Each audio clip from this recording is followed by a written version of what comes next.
entonces a nuestros invitados, ¿te parece? Porque vamos a conversar sobre educación. Por supuesto. Se ha hablado mucho. Excelente. Sobre vuelta o no vuelta a clases. ¿Se abren o no se abren las salas cunas? ¿Qué está pasando? Bueno, para eso tenemos a dos personas para conversar esta mañana. Mario Aguilar, presidente del Colegio de Profesores, y Sandra López, vocera del Espacio Vinculante para una Nueva Educación Pública. ¿Cómo están? Bienvenidos a La Voz de los que Sobran. Muchas gracias por conectarse con nosotros esta mañana. Muchas gracias por la invitación y poder dedicarle tiempo a un tema tan importante como es el retorno inseguro que se está dando en la educación parvularia y en todo el sector de educación en este contexto de pandemia no controlada. Exactamente. Mario, bienvenido, que ya es varias veces que has estado conectado con nosotros, hay que decirlo.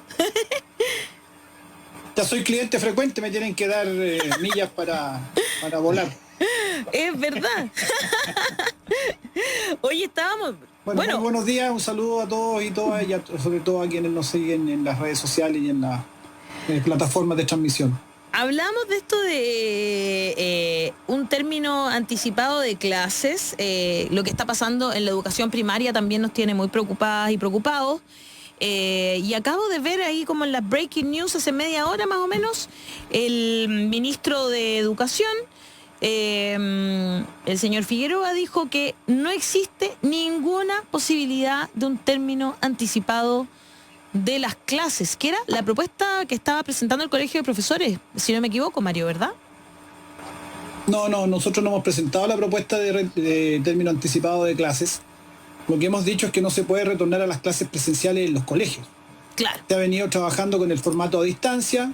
Es un formato que con muchas dificultades, obviamente, y no siendo de ninguna manera lo ideal, pero de alguna manera se ha logrado echar a andar una cierta máquina, y creemos que el Ministerio podría apoyar mucho más, muchísimo más de lo que ha hecho, que prácticamente no ha apoyado ese trabajo.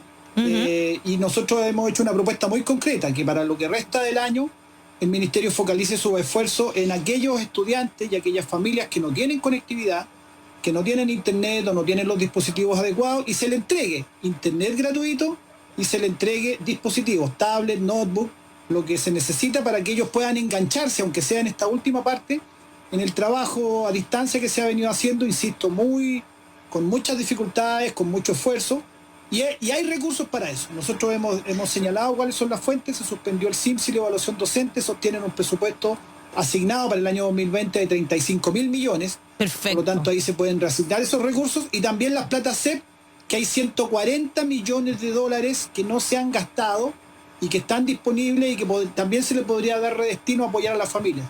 Entonces, nosotros no hemos hablado de cerrar el año, hemos hablado de terminarlo en el formato a distancia que se está trabajando. Claro, que no vuelvan de manera presencial.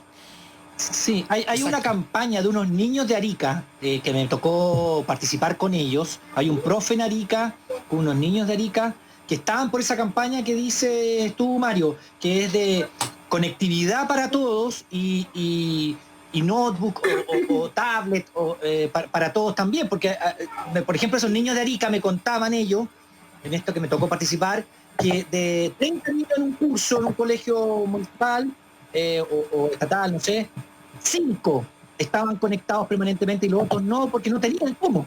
Entonces tú dices, bueno, ¿de quién me estáis hablando? Si que de 30 niños, 5 se pueden conectar. Hay un tema ahí con que el Estado tiene que proveerle los medios, tal como los provee en aula, tiene que proveer los medios a los que están en sus casas, una cuestión básica. Hay plata regional, eso debería ser prioridad. No sé, yo creo que se pueden hacer en este tipo de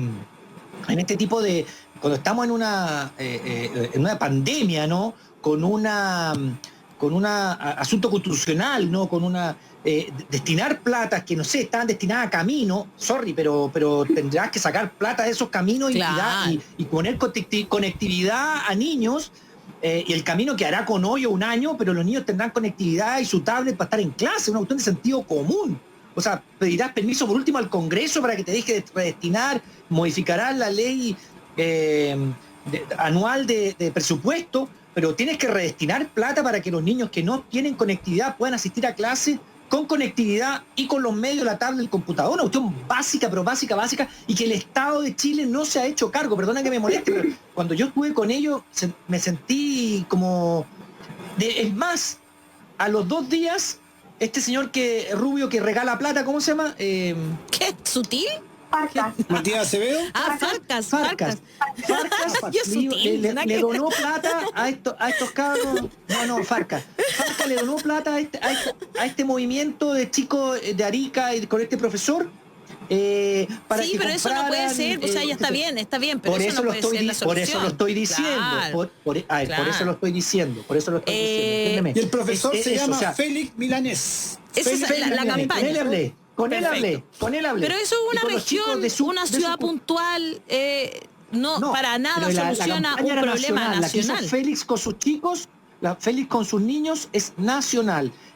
Pero una lata, porque él muestra lo que está pasando, haciéndose responsable. La verdad es que me saco el sombrero, pero el Estado no ha respondido a la altura, pero ni lejos. Y ahí estamos hablando de la educación, ¿no es cierto?, básica o media, donde los niños, niñas, adolescentes se pueden conectar a Internet y aprender. ¿Qué pasa con la educación inicial, Sandra? Que eso sí que nos tiene preocupadas y preocupados, porque además en estos momentos hay colegios que están funcionando como salas cunas, todo esto pensando en que las mamás y papás puedan volver a trabajar. ¿Hay una verdadera preocupación por niños y niñas en edades más pequeñas, digamos, en la educación?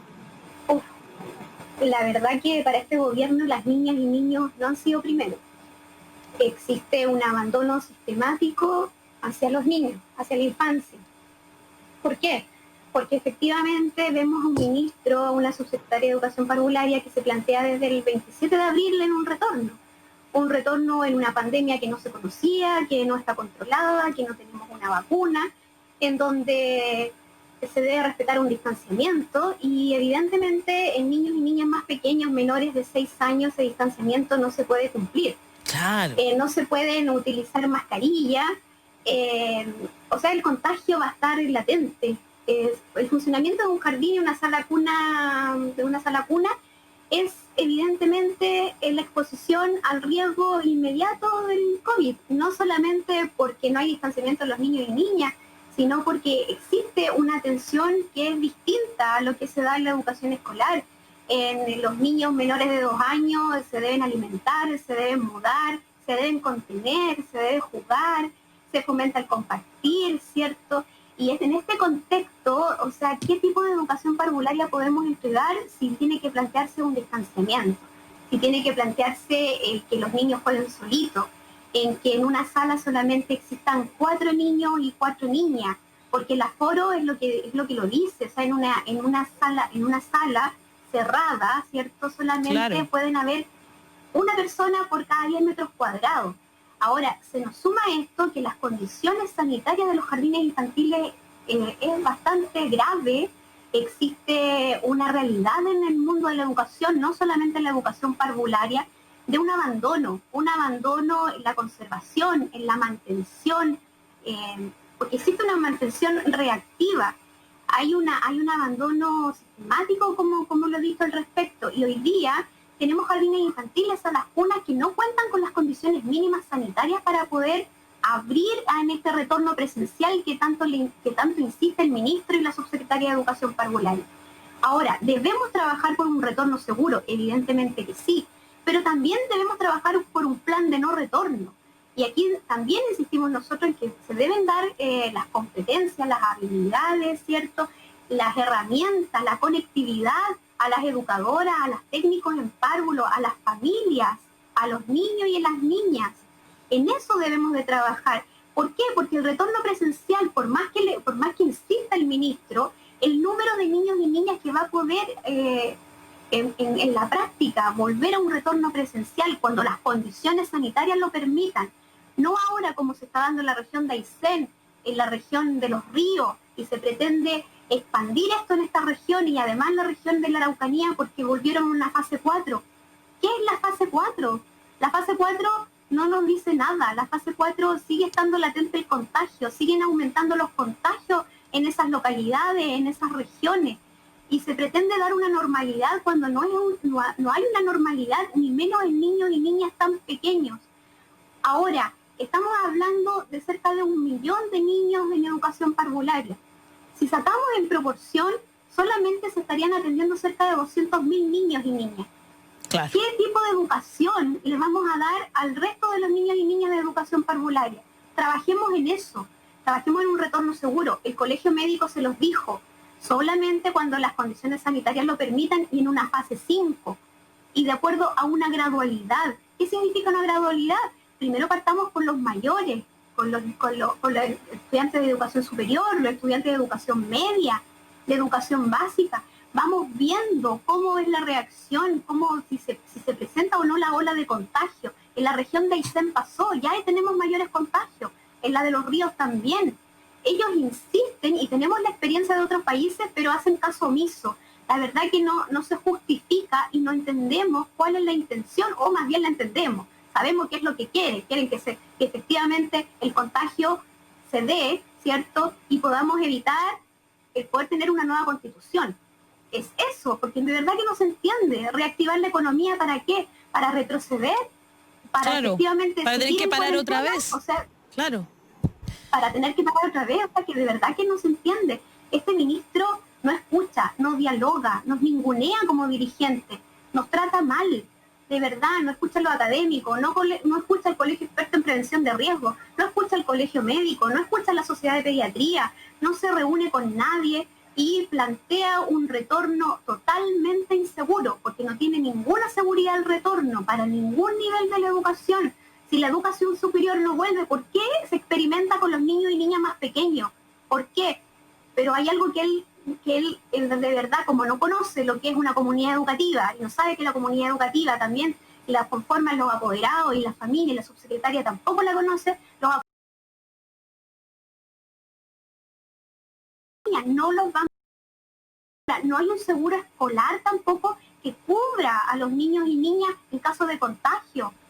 La coletariedad que se podría dar del contagio tampoco se financia. O sea, una funcionaria, un trabajador de educación inicial o de educación escolar en el trayecto se puede contagiar, tampoco está cubierto. ¿Y qué protocolos hay? ¿Qué protocolos ha dado el Ministerio de Transporte para movilizarse en la locomoción colectiva, en los colectivos, en las micros, en los metros, en los trenes? No hay distanciamiento. O sea, tenemos protocolos dentro del establecimiento, dentro de la unidad educativa, ¿cierto? Pero nos olvidamos del traslado, nos olvidamos de las funcionarias y los trabajadores de educación que tienen que trasladarse muchas veces más de 2 comunas, más de 2 localidades, y da lo mismo que se contagien y que lleven el virus al establecimiento, a la unidad educativa. Entonces, coincide... este ministro no escucha. Eso, ¿coincides, Mario, con lo que está diciendo Sandra, que efectivamente el ministro no escucha?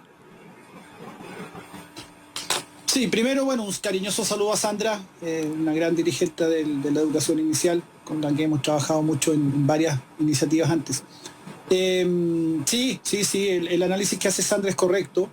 Hay muchas aristas que no se están considerando y precisamente la falta de escucha y la falta de respeto a las comunidades educativas es una característica muy, muy notoria de este ministro.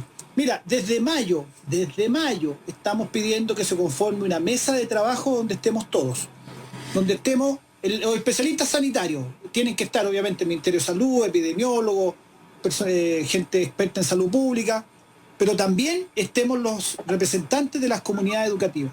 Claro. Eso significa profesores, profesoras, educadoras, los apoderados, los asistentes de la educación, los sostenedores y los estudiantes. Y en una mesa donde estemos todos, donde podamos ver todas las aristas. Mira, a mí me ha pasado en algunas reuniones con médicos. Me he reunido con el colegio médico, he conversado también con los pediatras, con otros especialistas, y ellos dicen, no, hay que volver a clase. Parte en la reunión, un par de veces han partido diciendo eso. Cuando le hemos explicado cómo es la cotidianidad escolar, cuando le hemos explicado aristas que no necesariamente tienen por qué conocer ellos, bueno, ahí se van dando cuenta que no es tan sencillo, que no es tan simple, que el riesgo es muy grande. Y varios de ellos han retrocedido en sus opiniones muchas veces. Estuve también el martes pasado en el Consejo Asesor que preside de COVID-19, que preside el ministro del Interior. Ya. Y una vez que expuse expuse los puntos de vista desde la mirada nuestra como educadores, como personas que conocemos cómo funciona un colegio por dentro y en las muchas aristas que tiene. Mira, un ejemplo, los baños. Yo lo puse en la reunión. Una cosa súper cotidiana y súper mundana, si se quiere, los baños. Sí. La descarga del inodoro, hay estudios en el extranjero que muestran que una descarga de inodoro lanza partículas que muchas veces son imperceptibles hasta 10 metros. Partículas de líquidas. Claro. Que es la vía de contagio, ¿no es cierto? Por lo tanto, si alguien usó el inodoro teniendo el virus, que es muy probable que el estudiante se haya contagiado en el traslado, ¿no es cierto? No tiene síntomas, tiene el virus y nadie sabe que lo tiene, usó el inodoro, descargó el inodoro y todos los que estaban en ese momento en el baño te van a contagiar. Mira, y los baños en un colegio, todos ustedes lo recordarán, ¿no es cierto? Hace algunos añitos que salieron del colegio, pero recordarán cómo eran los baños. Sí, no era muy limpio, digámoslo. No solo eso. Aparte de la limpieza, es lo estrecho de los baños en los colegios. Es que la cantidad de gente... Hay un baño para varones y un claro. baño para damas, y en el recreo, lógicamente, los baños se congestionan. Por supuesto. ¿Cómo le va a decir a la gente, no descargue el inodoro, no se acerque, no estén... Si están en el baño es el baño. Se ocupa como se tiene que ocupar. Exacto. Entonces, detalles de ese tipo que son muy, muy mundanos si tú quieres, pero que no están en las estadísticas, no están en las cifras. Entonces, cuando dicen retorno seguro, cuando estén las condiciones. Primero, Chile no tiene las condiciones todavía porque la pandemia todavía está en un nivel alto. Exacto. Cerca de 100 contagios por millón de habitantes diarios. En Italia, España, Francia, que están volviendo a clase y lo están haciendo con muchísimo cuidado, están en 20 contagios diarios. Estudio de la CAPLES de la Universidad Católica. Segundo, el ministro dice voluntariedad, pero ahora está haciendo una estrategia muy perversa, está dividiendo a los apoderados, está diciendo, algunos quieren volver, otros no quieren volver. Cuando las comunidades educativas se han mantenido bien unidas, y ese ha sido un factor que ha ayudado mucho a defender de estas medidas. Acuérdense ustedes que querían hacernos volver a clase en mayo. En mayo, Piñera anunció, vuelven a clases. Sí, po. ¿Se imaginan el desastre sanitario y humano que tendríamos si se hubiera vuelto a clase en mayo en plena expansión de la pandemia? Terrible. Bueno, no hay tal voluntariedad porque de alguna manera se está presionando y se está forzando a la gente. Y tercero, la gradualidad. No hay condiciones para la famosa gradualidad que dicen. No se están haciendo trabajos ni en los jardines ni en los colegios respecto al distanciamiento, el ejemplo que ponía de los baños. En algunos colegios habría que hacer más salas. No hay personal, dicen, bueno, unos vuelven a clases presenciales y otros a distancia. ¿Y quién hace las clases? El profesor no se puede duplicar. Si es un profesor por curso, ¿cómo le va a estar haciendo al mismo tiempo clase a unos que están presenciales y a otros que están a distancia? Es bastante complejo y difícil. No es la misma metodología. No hay material. ¿No? Claro. Exacto. Claro. Es sumamente difícil eso. No hay condiciones materiales. En la reunión que estuve el martes, el alcalde del PIN, que estaba por la Asociación de Municipios, dijo, no tenemos presupuesto para implementar las medidas. El Ministerio de Educación dispone de los presupuestos y el ministro dijo que no, que tenían que ser de los mismos sostenedores. Y además entonces, que, práctica, están los municipios la práctica, plata, ¿no? es mandar... Claro. Exactamente. En la práctica es mandar a la gente a un riesgo tremendo si se abren los colegios. Y lo que decía Sandra, las educadoras de párvulo tienen que tocar a los niños porque es parte de su trabajo. Si un niño se cae, lo van a dejar ahí, en el suelo porque no se puede tocar. Claro. Si un niño tienen que mudarlo, ¿cómo lo van a hacer sin tocarlo?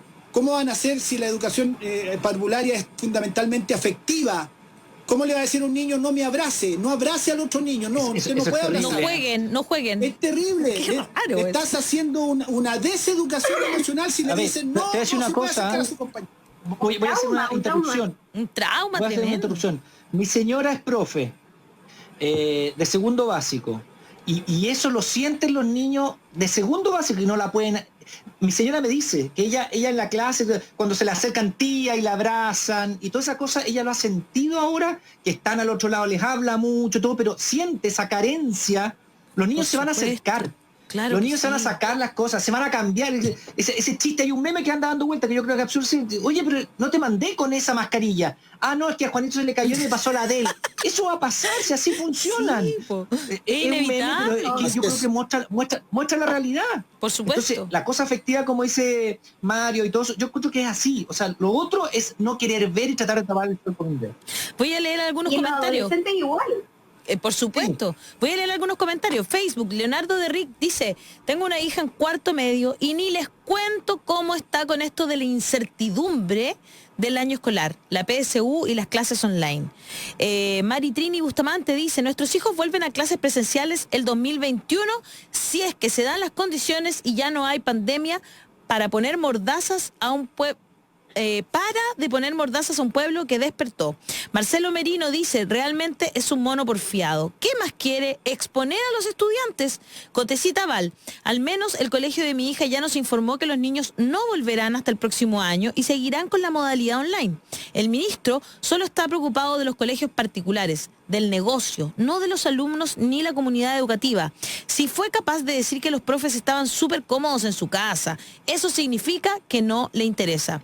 En YouTube, Inés Lorena Rodríguez dice, los peques van a sufrir, son de abrazos, afecto, juego. El ministro abogado no sabe nada de educación, es solo un tecnócrata. Solo ahora suspendió el CIMSE y quería volver a clases en abril.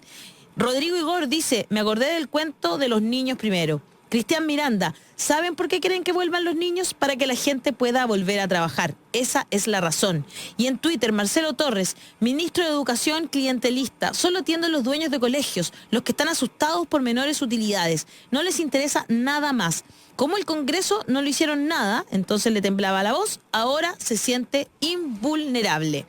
Sandra, a propósito, igual hay muchos jardines que no pertenecen a la Junji, que son particulares, ¿verdad? Y que también atienden, me imagino, mucha gente de clase media.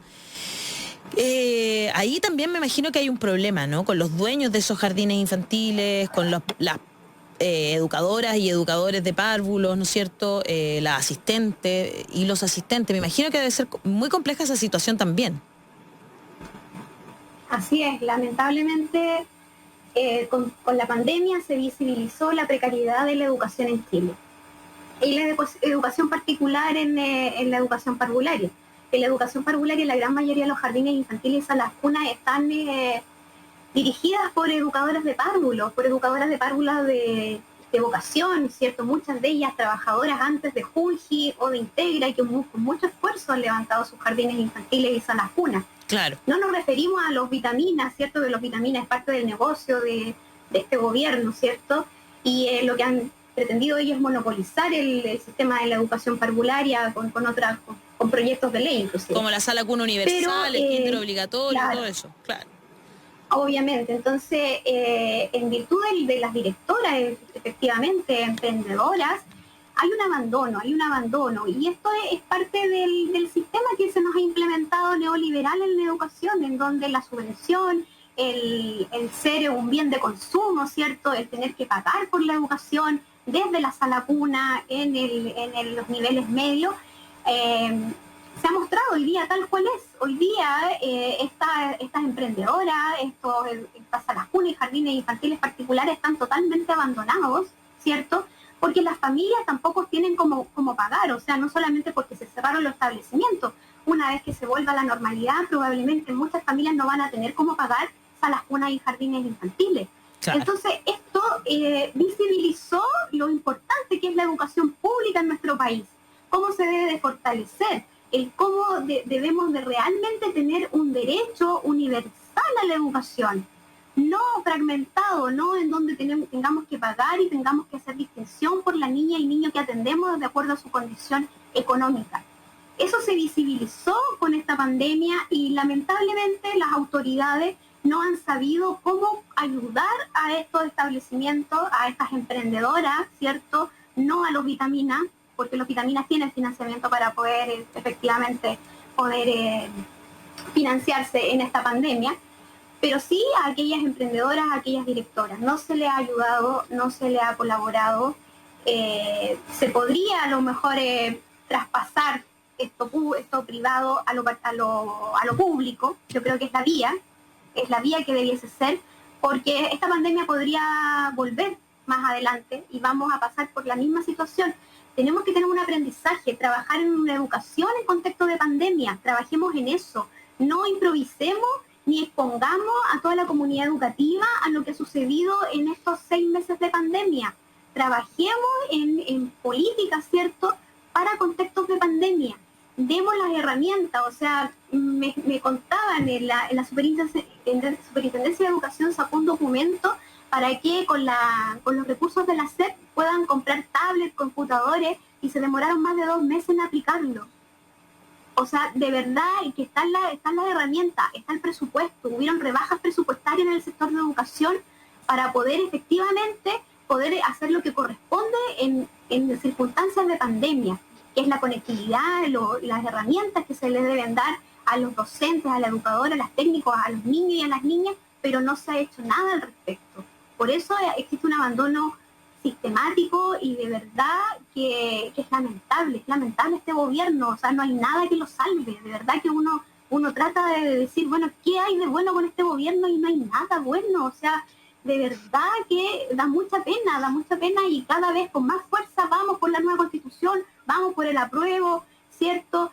Por una convención constitucional, que fue lo que quedó, pero bueno, es lo que hay, convención constitucional, ¿cierto? Ojalá que tengamos representantes independientes que efectivamente nos puedan representar como corresponde, que tengamos una verdadera educación pública en nuestro país, donde sea un derecho, donde haya gratuidad, calidad, integralidad, emocionalidad, que sea no sexista, que la ley de inclusión se pueda aplicar en los establecimientos educacionales. Tenemos una ley de inclusión que no se puede aplicar.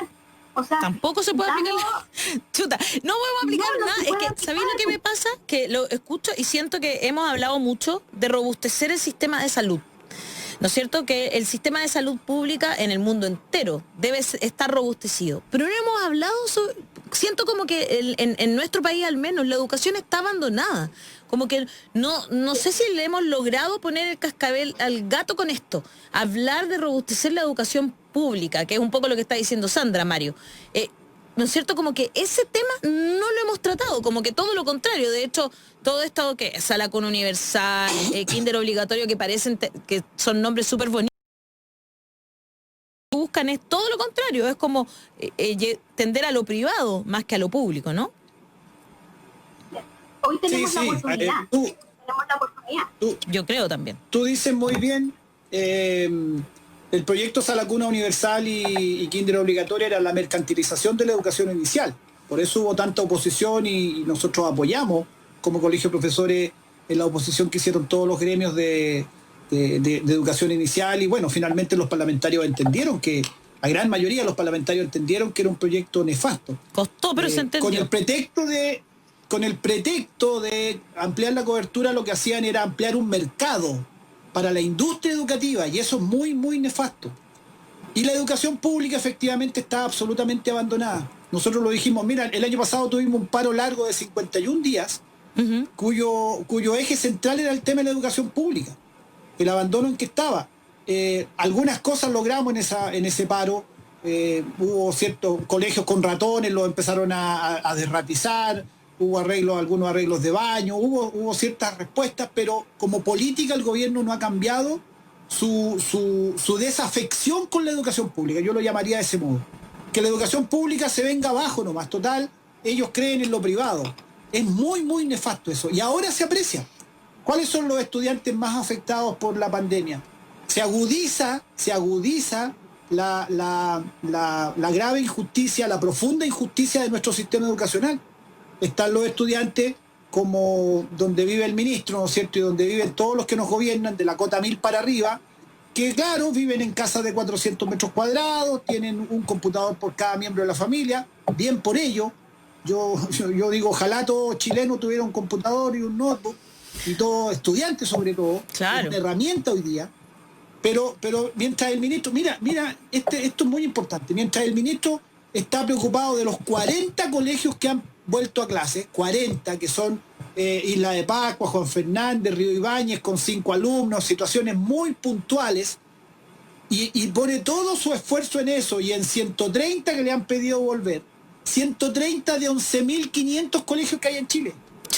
130 de 11.500 es una cifra absurda, pero él anda en su campaña comunicacional atendiendo esos 130 y desatendiendo a los otros 11.300 y tantos colegios que no están en condiciones de volver a clase y que no lo van a estar. Por más que el ministro haga campaña comunicacional, los apoderados no van a volver, los sostenedores con un mínimo de sentido común se dan cuenta que es un tremendo riesgo y una responsabilidad muy grande. Porque además el ministro se lava las manos, hace toda esta presión, pero finalmente dice, bueno, los sostenedores tienen que pedirme la autorización. ¿Qué significa eso? Que si hay alguna persona que muere producto de que se contagiaron en un colegio un brote, finalmente van a ser responsables a los sostenedores. Es una lavada de manos muy grosera la que está haciendo el gobierno, diciendo los sostenedores pídanme la autorización, y mientras tanto va haciendo toda la presión. Preocúpese, ministro, de los colegios que no le van a pedir retorno a clase porque no están las condiciones y las comunidades escolares no lo van a permitir, por más que usted haga presión. Preocúpese de esos colegios, de esos niños que decía Daniel, en Arica, como hay muchos colegios en Chile que de un curso de 30, 5 tienen conectividad, preocúpese de esos 25 que no tienen conectividad. Preocúpese de eso. Ponga ahí los recursos, ponga ahí el esfuerzo, ponga ahí su trabajo. Se le paga un buen sueldo. Aunque usted es abogado y no entiende mucho de educación, no entiende nada de educación, por lo menos asesórese. Claro. Asesórese en Arica por el profesor Félix Milanés, que es una eminencia, ese profesor, un profesor joven, yo lo conozco, el dirigente del Colegio de Profesores, de hecho, es una eminencia en materia educacional. Escúchelo a él, señor ministro, escúchelo a él, que le está diciendo qué es lo que necesita la educación chilena. Eso es lo que tiene que hacer el ministro en vez de andar con su campaña comunicacional absurda, en donde, bueno, por algo la gente lo dice, ¿no es cierto? Parece curado porfiado, dice la gente en los El medios. mono porfiado lo llaman, po. Sí, pues, ¿qué se pasó? Y entonces escuche a la gente, señor Figueroa, escuche a la gente, escuche a las comunidades escolares y seguramente ahí va a orientar bien su política educacional. Si escucha a la gente, su política educacional se va a ordenar por donde tiene que ordenarse. Sandra y Mario, tenemos 1 minuto para cada uno para hacer un llamado al ministro, a los padres, madres, apoderadas también, porque me imagino que deben estar también muy, como bien decía Mario, o sea, hay muchos padres, madres y apoderadas que no tienen a mano cómo hacer que los niños puedan estar conectados, los niños, niñas, adolescentes, preescolares, etcétera. No tienen cómo hacerlo. Entonces, les doy 1 minuto a cada uno para que hagamos una reflexión final. Parto contigo, Sandra.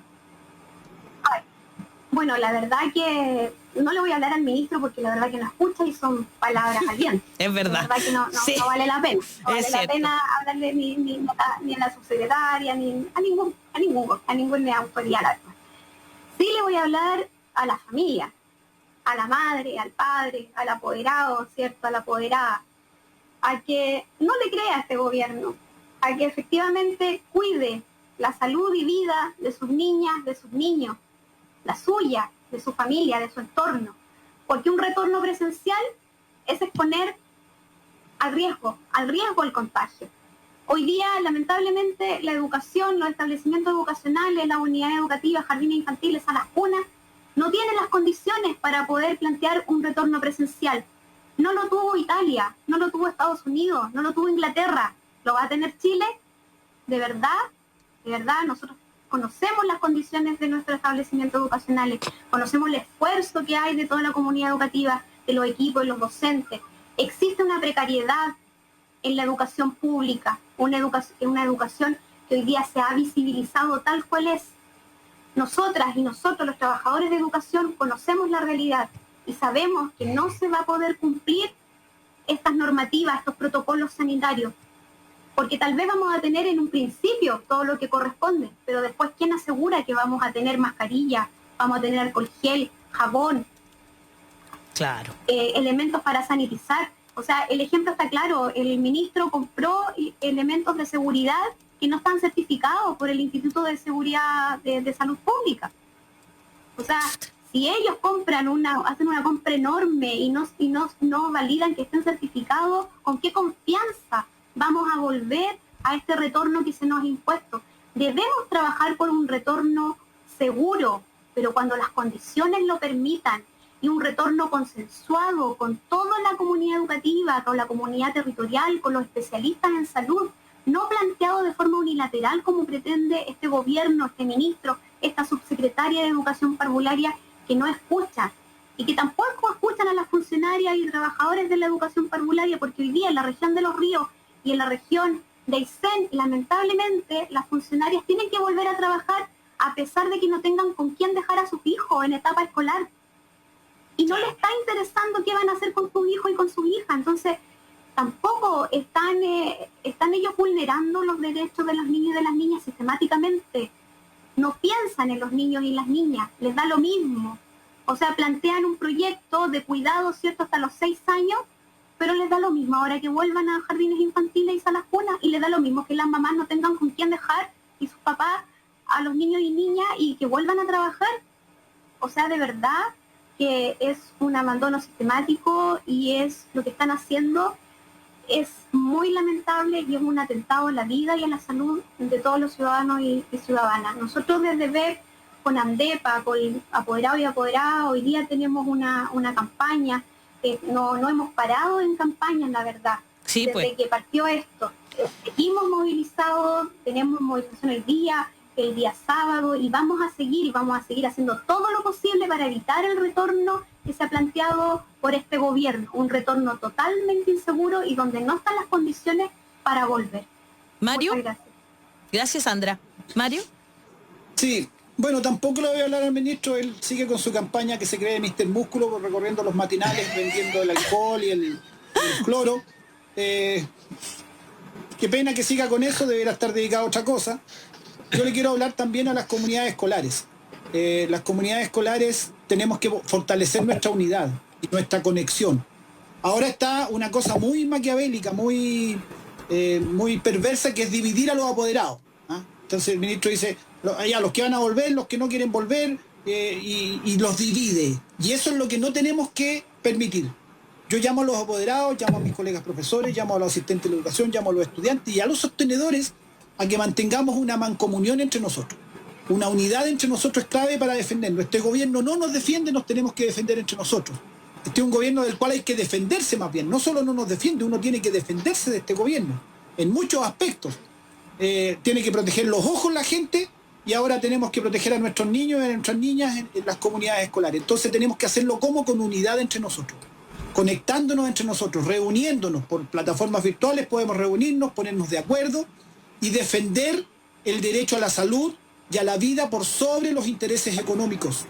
Eso es lo central, por sobre los intereses económicos.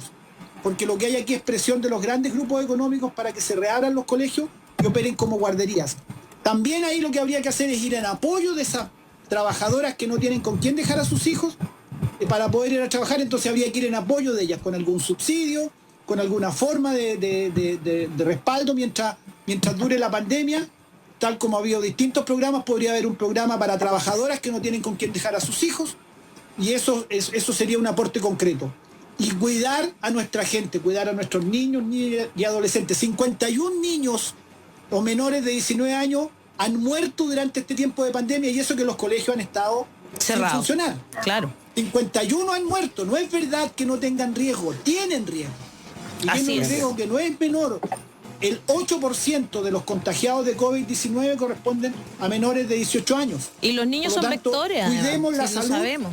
Claro. Exactamente. Cuidemos la salud y la vida por sobre cualquier otra consideración. Muy cierto. Oye, ¿por qué no queremos seguir enriqueciendo los mismos de siempre en uno de los momentos ineludibles de la vida del ser humano?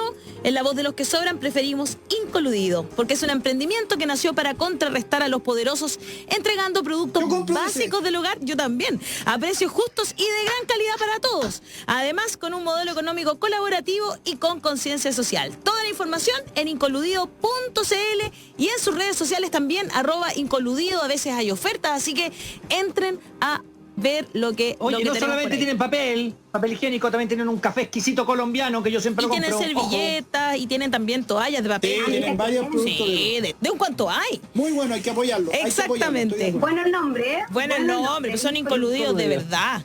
Ya, chiquillos, muchas gracias, Sandra, Mario, por haber estado hoy conversando sobre educación. Necesitamos ponerlo también ahí en el centro, ¿verdad? Es un tema importantísimo. Así que vamos a seguir nosotros mirando todo lo que suceda. Mario Aguilar, presidente del Colegio de Profesores. Sandra López, vocera de Espacio Vinculante para una Nueva Educación Pública. Daniel Stingo, abogado, próximo constituyente. Y nosotros nos despedimos Todo el apoyo. Eso, nos despedimos Gracias. hasta mañana a las 10 de la Buena mañana. constitución. Volvemos con la voz de los que Chao, sobran. chao. Usted se queda aquí en la Gracias por venir. 94.5, el 50.